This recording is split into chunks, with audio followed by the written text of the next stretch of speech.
The woman pouted her butt at her boyfriend and then winks at her boyfriend. The boyfriend understood and reached out to slap it directly. Although this way of love can enhance feelings, but it will also be envied by others. Look at the evil look of the fat man. You can tell what he wants to do. Soon they walked into the restaurant. The fat man appeared again as a waiter. The two who didn't notice the danger, focusing on their intimacy, but they didn't notice that the coffee was tampered with. The fat man looked at them with a vicious eye as if he had a deep grudge against them. He threw the coffee hard beside them, and then quietly watched the show just when he thought he would succeed soon. The clerk nearby seemed to see something terrifying, suddenly screamed in the direction of the two. When the fat man saw it, walked out with a gun in hand. The sudden change startled the man and thought thinking they were a gang. He pulled out his gun and confronted the fat man and told the woman to shut up. Under the man's intimidation, looked fierce on the surface, but he was actually terrified. He slowly put the gun down, kicked the man to the side.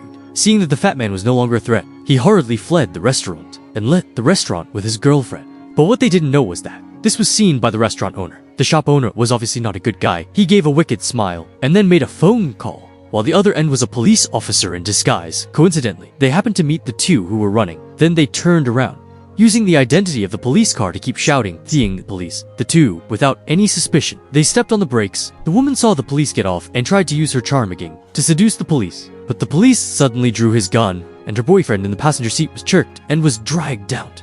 The woman tried to run. They were too late and was entangled by the police with fishing line. They were thrown into the carriage and taken back to the hotel. Then they were dragged out of the car like dead dogs. What's worse, the man was thrown into a cement pit and he couldn't climb out by himself. What's worse is that the woman was dragged into a room by the fat man. He molested her first and then threw her into a cell and sprayed her with a high-pressure water gun.